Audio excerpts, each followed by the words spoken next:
Welcome back. So that's how we got on in our Road to Le Mans race. Now we'll see how we got on at Snetterton.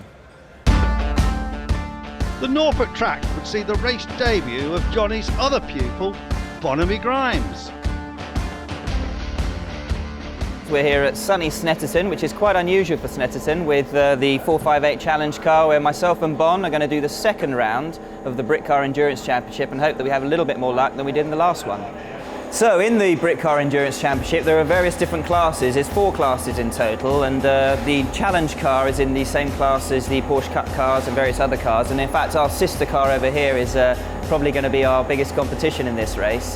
Bon's just been out for the warm-up, or actually first practice session, and was 4th overall, so did a fantastic job. And as you can see looking around this car, it's a little bit more basic than the 488 that we were showing you before. The steering wheel hasn't got anything like as many buttons and various switches on it. I mean, the 488 over the 458 GT3 is a huge step forwards in terms of aerodynamics anyway, and this isn't even a 458 GT3, this is a challenge car. So this is like, I don't like to say lowest situation to start a Ferrari, because it's a Ferrari at the end of the day and it's such an amazing car, but it's kind of the building block for what comes later on. And you can see if you come around the back of the car, the diffuser is nothing like as deep, nothing like as sophisticated. The rear wing, the core of the rear wing isn't as big.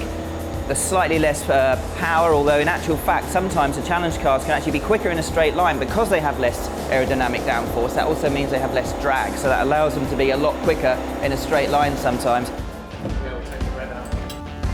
In qualifying, the car was battling for pole position. Yeah, I'm very pleased with that. I mean, we were dicing at the front there for a while, but I think against these Class 1 cars we were going to struggle on a day like today. It was wet maybe, but today it was always going to be difficult.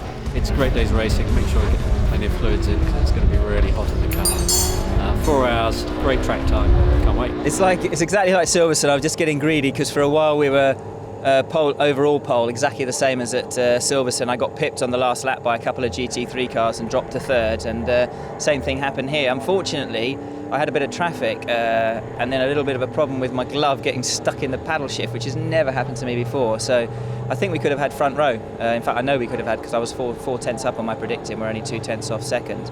But I shouldn't really be too greedy. I mean, the most important thing here is what Bon's achieved, and he was incredible. I mean, I said to him he doesn't need me, because when he got out of the car in his session he was 2nd and I get out, I'm 3rd, so both times obviously on class pole, but nevertheless it looks like he can do this race single-handedly almost. He's going absolutely brilliantly, and beautiful weather. Let's hope we have a really good race and run reliably to the end and get loads of running, especially for Bon. 4 hours is a long time.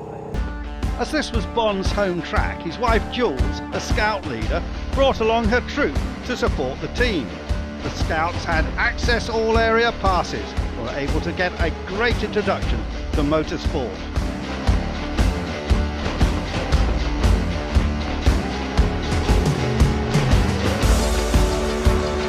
Remember, at round 1 of the Brit Car Series at Silverstone, the car was knocked off the track before Bon got the chance to drive. So this would be his actual race debut. So the Ferrari pulls down the pit road.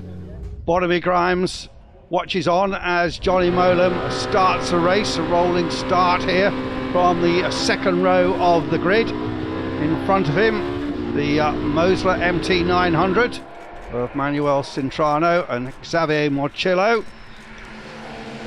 Mowlem hoping this time an errant Renault won't smash him off the track, as was the case of course at Silverstone. Mowlem looking to try and get past and take the overall lead of the race. The big Chevrolet V8 engine pushing the Mosler forward though. Behind the Audi R8 of the young teenage sensation Philip Hansen with Nigel Moore. Nice shot there of Mowlem working at the wheel. Of course, he's spent many hours teaching Bonamy Grimes about the techniques of racing there. Anthony, the team boss, on the pit wall. Mowlem in a firm 2nd place. The car carrying the colours of the Steve McQueen Man and Le Mans film, which is temporarily held up in the UK, will be on our screens later in the year, hopefully. But Mowlem having a few problems with a crank sensor, brings the car in. Barnaby Grimes is waiting to take over. Grimes into the cockpit then to make his actual race debut. Fresh set of Dunlop tyres bolted on, and into the fray goes the internet entrepreneur Grimes as Mowlem debriefs and tells the team about that crank sensor problem, which has been slowing the car down. Briefly on board with Phil Hansen here, having a big moment then in the Audi R8, spins the car and then limping back, and I think dropping some fluids on the track as he does so. Oh, look at Grimes caught out by the fluid on the track, and I think he just clipped the barrier there. Certainly destroyed that sign. Coming around the last corner, there was a big off, the Audi had come off, there was another car following it, and the Audi came back on in front of me, but it was dropping oil, I didn't see it, and I just spun off, and I hit the wall and just bent a track rod. Grimes limps the car into the Snetterton pits then. The FF Corsa boys will go to work. Johnny just discussing the incident. Nothing much that Bond could do there. There's that bent track rod. Team will change that. Also try and fix the problem with the sensor, which is causing the car to not use full revs. Back into the fray then. And having been on for an overall victory, now just trying to rescue something from the situation as the 4 hours rolls on, and the car certainly looking at full speed there. Johnny still coaching Bonamy. And finally the car takes the checkered flag for second in class, 8th overall. I'm pleased. We got a lot of running in. We had a few gremlins with the car, which meant we weren't really competitive.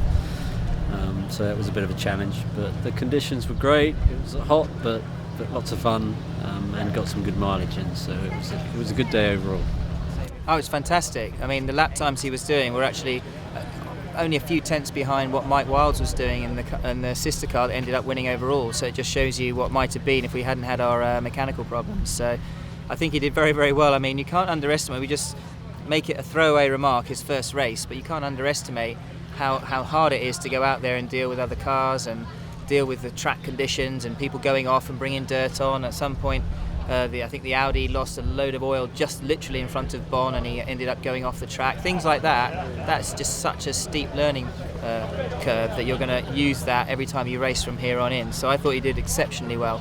I know he's a little bit disappointed with himself because he doesn't feel he was consistent enough, but I think he's setting the bar a little bit too high at this stage. I think he certainly exceeded everything I expected of him in his first ever race, and it was very, very good. Thanks for watching. We'll pick up the story of Mowlem and his proteges in October.